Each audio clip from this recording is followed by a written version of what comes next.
After spending several days in San Francisco, and then traveling up the coast of Northern California, we finally entered the state of Oregon. Actually, this video starts with us still in Crescent City, California, having a breakfast at the Good Harvest Cafe. After fortifying ourselves with a good hearty breakfast, we hopped in our car and headed north on Highway 101. In about 20 minutes, we came across a sign welcoming us to the state of Oregon. Not too long after that, we came to the Samuel H. Boardman State Scenic Corridor. This is a 12-mile stretch of fantastic coastal Oregon scenery. Make sure you take the time to hit some of these sites here. Our first stop there was at Lone Ranch Beach. Just what I thought an Oregon beach should look like.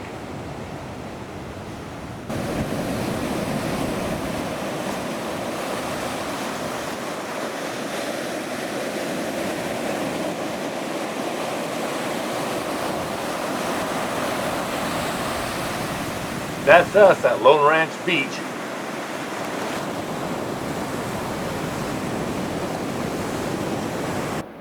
And just north of Lone Ranch Beach was a turnout for Whale's Head Beach. Next up at Samuel H. Boardman State Scenic Corridor, we stopped off at Arch Rock. This is one of the views on the short trail to Arch Rock. On this trail you go far above the coastline. A little ways farther and I get a good look at Arch Rock. Here's a close-up of it.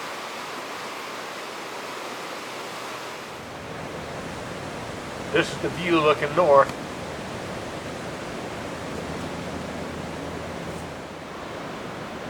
And one last look at Arch Rock.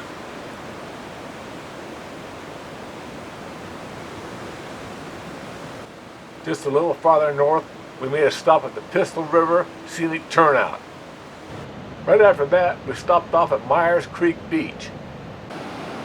So many sea stacks in the area, and we didn't even hit all the stops. I can't even imagine what it would be like if the sun was out.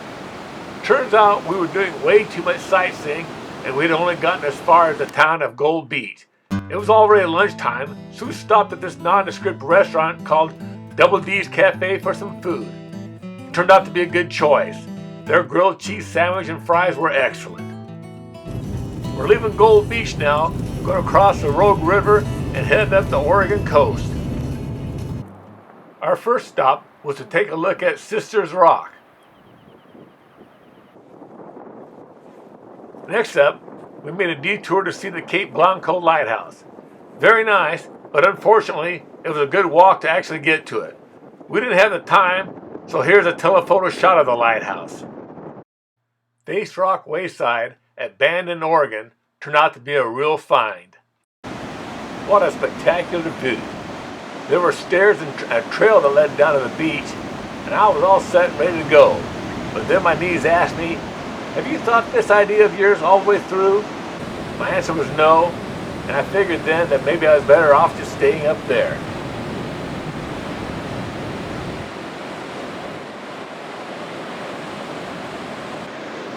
This is one of those spots where we spent a lot more time than what we anticipated.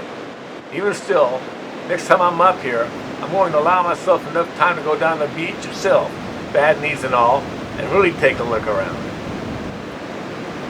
We finally tore ourselves away from Face Rock Wayside in Bandon, Oregon, and drove as far as Coos Bay, where we decided to call it a day.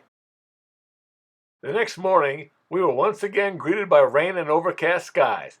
Before leaving Coos Bay, we stopped off at the Pancake Mill and treated ourselves to an excellent breakfast. If you were smart enough to purchase the Smell-O-Vision for this video, now would be a good time to use it. Go ahead and scratch the one marked bacon. But be careful not to scratch the one for barf, which is located right next to it. We're on the road, and here's the scenery heading up Highway 101. I'm sure there are a lot of things to see in Coos Bay, but on our list of things to see that day was a totem pole, a lighthouse, and something called Thors Well.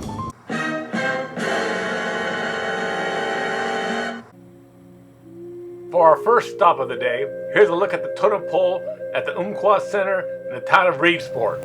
And here's a close-up look of it.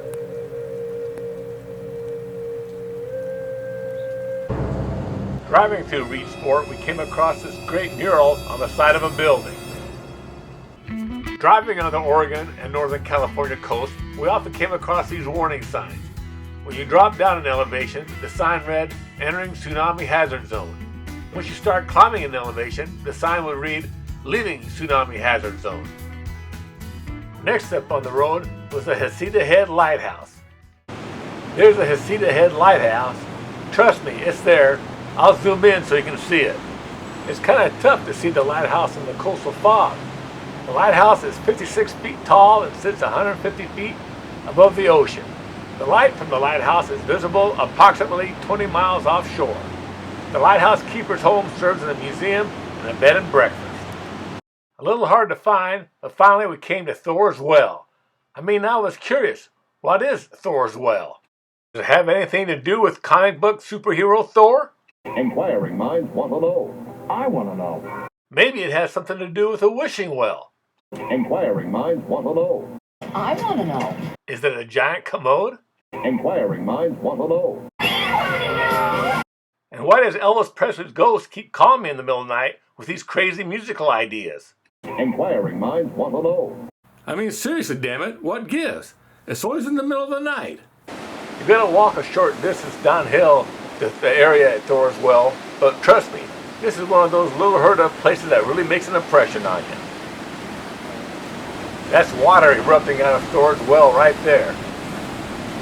The best time to see this area is at high tide. Unfortunately, we didn't time it right, but it was still pretty spectacular. The first thing I went to see was called the Spouting Horn, which is located in the same area of Thors Well. When conditions are right, the ocean water bursts from a hole in the ground like a whale's blowhole. At high tide, it can shoot up 20 feet. We weren't that lucky, but it was still a sight to see. The Archie blows. Get ready, here it goes again. The Spouting Horn isn't cooperating. It's worth it just to watch the ocean waves pound against the rugged coastline. I figure it's about time to take a look at the main attraction, Thors Well. That's it in the middle of the picture. Here you can see the ocean exploding out of it and going back down the well. I'm not sure how deep Thors Well is, and I was about to get close and find out. Let's watch a little bit more of Thors Well and the ocean in action.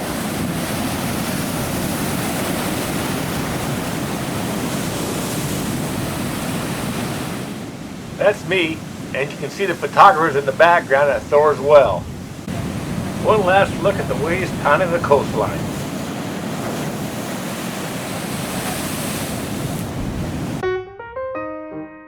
Heading to our next destination, we came across this huge herd of elk in a meadow off Highway 38, just east of the town of Reedsport. We got as far as the little town of Sutherland, Oregon, and decided to call it a day. The next morning, we woke up to another wet, rainy day. Walked over to the Apple Peddler restaurant and had a good breakfast. It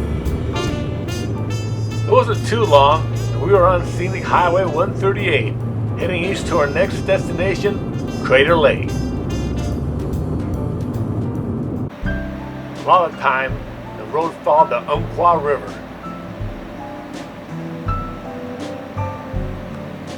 Being from Los Angeles, we weren't used to all this rain. I missed the sun, but I have to admit, the low-hanging clouds gave a mysterious feel to the area. The scenery was beautiful on the road, but something about the trees, or maybe the area, but we kept losing radio reception, despite having satellite radio. Well, we're hitting Crater Lake right now, and as in a lot of the places where it's very wooded, we keep losing our radio reception. Normally that'd be a pain in the butt, but with me here, I can sing songs that keep us occupied. How about a little Elton John? Hold me closer, Tony Danza. What? Count the headlights on the highway. Hey, pretty good, huh? Now about some Bachman Turner Overdrive. Everybody sing along. Baking carrot biscuits every day. Baking carrot biscuits, they're okay. Little Jimi Hendrix, you say? All right, excuse me while I kiss this guy. And in fact, sometimes I can even slow it down a bit. Right now, I'm going to sing you some Carpenters. Hanging around, nothing to do but frown. Rainy days and monkeys always get me down. That's right, I said rainy days and monkeys. Rainy days and monkeys. Rainy days and monkeys always get me down. Thank you very much. Oh, the radio came back on. Damn it, now I was just on a roll. After a long ride, made shorter by my singing, we arrived at our destination, Crater Lake National Park. Here's a map of Crater Lake. We came up from the south and would drive around it clockwise. This is our first view of Crater Lake. That's Wizard Island in the center there. The lake is 5 by 6 miles across and is 1,943 feet at its deepest depth, making it the deepest lake in America. Here's a picture of us at the first turnout. There are 30 of these scenic turnouts on the 33-mile road around the lake. Here's a shot of Wizard Island, the largest island in the lake. It rises 750 feet above the surface of the lake. Here's another view of Crater Lake and Wizard Island. Oh, did I mention it's only 47 degrees out right now? We're on the east side of Crater Lake now. We were here about 20 years ago. That time the sun was out. I wish I could describe how beautiful the lake was then. After that scenic turnout, we left Crater Lake and drove about 70 miles south to the city of Klamath Falls. For dinner, we went to a place called Willie's Pizzeria and split a delicious pizza. Happy and full, we got a good night's sleep. Tomorrow, and in the next video, we will cross the state line and explore the north central part of California.